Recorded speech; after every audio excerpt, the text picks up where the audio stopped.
everyone, good evening, I'm back. This is Sam Brusas and welcome back to my YouTube channel. Oh my gosh, this is it guys, pag-uusapan natin ngayon. Malakas pa rin tayo kung ano to at bakit. Yan ang tatalakayin natin ngayon. But before anything else, hello Philippines and hello beautiful people. Mabuhay, kamusta kayong lahat? Sana lahat po kayo ay okay at safe ngayong araw na to. At syempre sa lahat naman ng mga bago nating subscribers dyan, hello po sa inyo lahat. Maraming salamat guys sa pag-subscribe ninyo syempre dito sa channel ko. At syempre sa lahat naman ng makamasam dyan na laging sumusuporta dito. Araw-araw, lagi-lagi, maraming salamat guys sa inyong lahat. Syempre, usapang Miss Universe tayo ngayon. So, ito nga, syempre, kahapon nga, di ba, in-announce ng Miss Universe ang kanilang bagong national director from Thailand. Ito nga, wala nang iba kundi si Mr. Nawat. Yes! Maraming nagulat, syempre. Maraming nagtaas ng kilay, marami din naman ang natuwa. So, syempre, iba-ibang reaction ng tao. Lalo na yung mga kaibigan ni Mr. Nawat from another country, katulad na lang ni Mr. Ivan na medyo nagtaas ng kilay sa pagtanggap ni Mr. Nawat bilang National Director ng Miss Universe Thailand. So, ayun nga, di ba sinasabi niya na dati sinasabi mo sa akin, huwag kong gawin to dahil nga si Mr. Ivan ay planong maging National Director ng Miss Universe Indonesia. Pero napigilan to ni Mr. Nawat dahil syempre, ang gusto niya ay may loyal sa MGI. So, yan. Kaya naman si Mr. Ivan, ganun na lang ang reaction. Sobrang naloka siya ng bonggang-bongga nang maging National Director nga etong si Mr. Nawat. At ang pasaring ni Mr. Ivan ay kinain mo ang sarili mong word. Di ba? So, yun. So, hindi naman natin maiiwasan na may mga ganitong reaction. Pero, syempre, si Mr. Nawat is show must go on. Kaya kahapon talagang pasabog talaga ang presentation ng Miss Universe Thailand. So, yun. Na ito naman ay kinatuwa ng mga ilang mga Thai people. Dahil nga, syempre, bagong organization, bagong pag-asa, di ba? And then, ayun, so marami din nagtatanong, bakit wala si Oppo bilang reigning queen ng Miss Universe Thailand dahil dapat nandito daw to sa importanteng show ng press con. So, ako ang tingin ko dyan, hindi in-invite parang feeling ko in-invite din si Oppo. Kaya lang syempre, respeto na lang din syempre doon sa management niya na kung saan ang may hawak sa kanya ay si Kunpoy dahil under siya ni Kunpoy. So ngayon, parang gasini-ganados lang yan. Ganon na lumipat na yung Miss Universe Philippines under Binibining Pilipinas. So dito, malalaman natin in the future kung iimbitahan nga ba nila o magkakaroon ba ng farewell walk ang Miss Universe Thailand na si Oppo na naging third runner-up sa Miss Universe. Siguro naman, no? Siguro naman iimbitahan nila yan. Siguro naman bibigyan nila ng chance na makapag-farewell walk. So, malalaman natin yan in the future sa August 23 kung ito nga ba si Oppo ay makakarampa sa entablado ng bagong honor ng Miss Universe Thailand. So, yon. So, maraming naloka sa kanya. So, may mga agam-agam din na kaya daw siguro hindi ito ginawang Miss Universe Asia dahil sa pagsali ni Kunpoy nga dito sa Miss Cosmo. Na alam naman natin na mainit ang mata ng Cosmo ngayon, ng Miss Universe organization sa Cosmo. Dahil nga, syempre, di ba, si Paula Sugar at saka si Kun An ay hindi sila ganun ka-good term. And then, alam natin, ang nasa likod ng Miss Cosmo ay isa sa mga malaking haligi dati ng Miss Universe na si Paula Sugar. So, yon. So, medyo nagkaroon siguro ng conflict kaya ito ay napunta na kay Mr. Nawat. So, ganun talaga ang buhay. Minsan nasa itaas ka, minsan bigla kang malalaglag sa ibaba. Pero, dapat panatilihin natin na humble tayo kung nandoon tayo sa itaas. Kasi syempre, alam mo yon, hindi natin alam kung ano ang pwedeng mangyari sa mga susunod na panahon, di ba? And then parang ano lang yan, umiikot ang mundo. Dito, napapatunayan natin kung sino nga ba yung mga tunay na kaibigan at the end of the story, di ba? So yon, so good luck. And then eto nga, isa din sa mga mainit na pinag-uusapan ngayon, yung mga lalaban ngayon ng Miss Universe Thailand. So isa na nga dito sa mga revealing, di ba? Si Vina ang kanyang muling pagbabalik bilang pang-apat na pagkakataon. So syempre maraming natuwa sa mga tagahanga ni Vina. And then ayun, so susubukan uli ni Vina ang charm niya sa entablado ng Miss Universe Thailand. And then ang tanong ng lahat, manalo kaya siya under Mr. Nawat? Siguro naman. So, ilang beses na rin naman lumalaban si Vina, pero hindi talaga siya nabibigyan ng pagkakataon. Kaya lang, ang hindi ko lang alam kung natutuwa ba sa kanya si Mr. Nawat, dahil never na nag-attempt si Vina na sumali sa Miss Grand International before. So, she wanted talaga Miss Universe. Kaya lang ngayon, may bagong manok dito si Mr. Nawat na galing Miss Grand, na naging finalist talaga sa Miss Grand Top 10, and then, na naging Miss Aura International, o winners, na ngayon ay sasali din dito sa Miss Universe Thailand. And then, sino ba ang papaboran ni Mr. Nawat?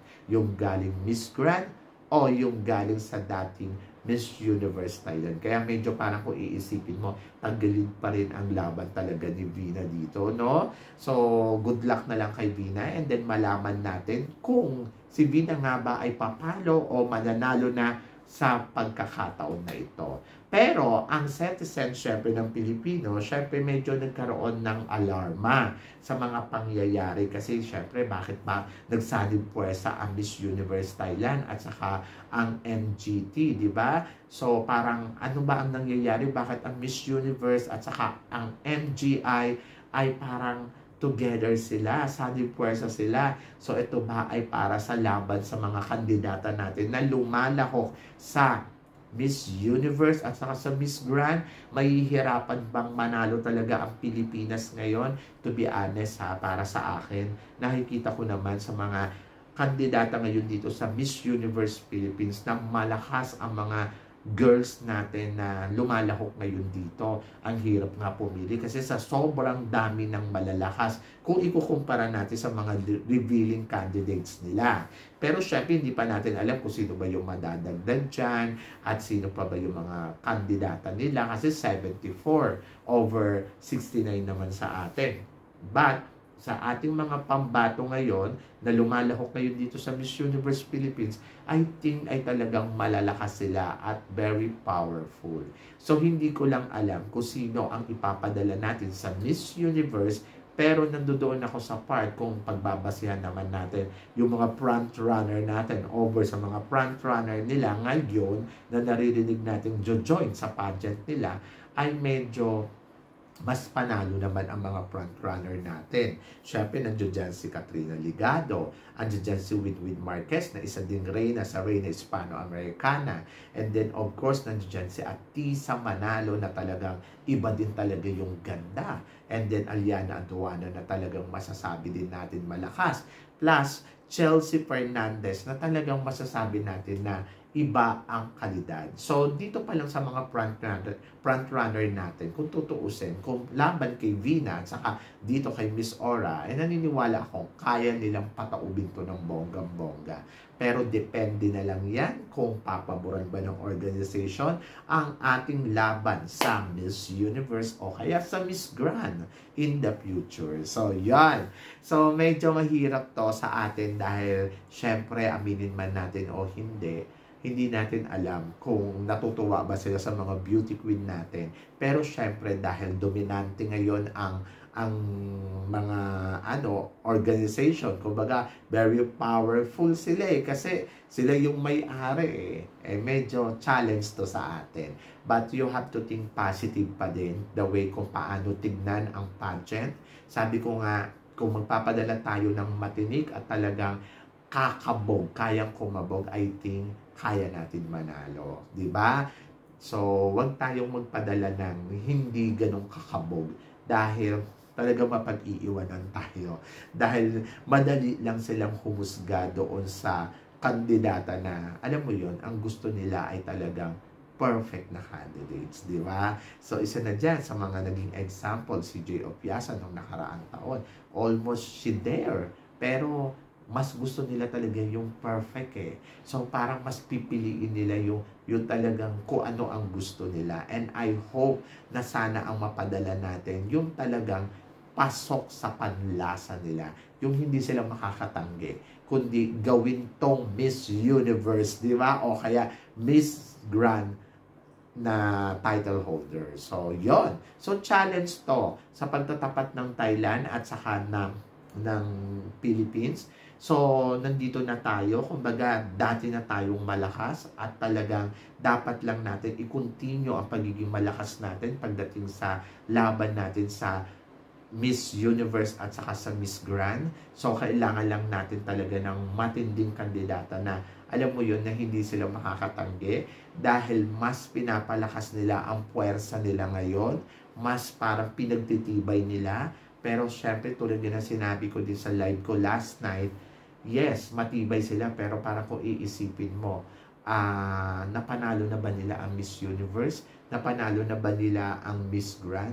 So, medyo dyan, kabado tayo dahil pwedeng maganap yan dahil dito nga sa Thailand, gagawin ang pageant. Bibili pa ako sa kanila kung sakaling hindi nila mapapanalo ngayong taon na to ang kanilang mga manok. Diba? So, looking forward tayo dyan kung ano nga ba ang gagawin ng mga organization, kung paano sila pipili, paano sila magiging fair sa lahat ng country. So, I hope so. Di ba? Na talagang fair ang labanan. And then, naniniwala naman ako na ganun naman sila tumingin. So, maraming beses na nila yan nagawa at hindi naman nila talaga na babali yung kanilang pananaw pagdating sa pageantry. Dahil kung titignan mo, malakas talaga yung mga nananalo. Kumbaga parang nandoon ako sa part, okay, so nakita naman natin yung laban nila, malakas naman. So ngayon, ang masasabi ko lang, malakas ang laban ng Pilipinas and naniniwala ako na makakapili tayo ng best candidate sa sobrang dami ng pinagpipilian ngayon. I hope so na matutukan to ng maigi ng Miss Universe Philippines Organization at sana ang Miss Grand Philippines ay ganun din. Di ba? Gawin nila yung trabaho nila bilang national director. Huwag lang pili ng pili at sige lang, padala lang. Dapat nandoon na pag-aralan ng maigi para alam mo yun, sa laban natin. Kasi syempre, ang dami namang sumusuporta din naman ng mga pageant lover. So, I hope na sana na talagang best of the best ang maibigay nila para sa ikakasaya din syempre ng mga pageant lover at saka syempre ng laban ng Pilipinas na para sa international pageant. Diba? So, good luck sa atin lahat and wish all the best and good luck kay Mr. Nawat sa bago niyang project or assignment bilang National Director ng Miss Universe Thailand. Looking forward ako sa mga mapipili niyang girls. So, yan. So, good luck. Kayo guys, ano guys ang masasabi ninyo dito sa mga pinag-uusapan natin ngayon? I-comment below mo yan para at least malaman ko naman kung ano naman ang chika mo dito sa mga tinatalakay natin. So, yon. So, syempre maraming salamat sa inyong lahat sa suporta at pagmamahal na binibigay ninyo syempre dito sa channel ko. At sa mga hindi pa po nakaka-subscribe dyan, please don't forget to click like and subscribe my channel at i-click nyo na rin po ang notification bell para more updated kayo sa aking mga chika. Sabi nga ganon, always keep smiling and laban lang. So guys, hanggang dito na lang, hanggang sa muli nating chikahan. See you tomorrow. Thank you guys.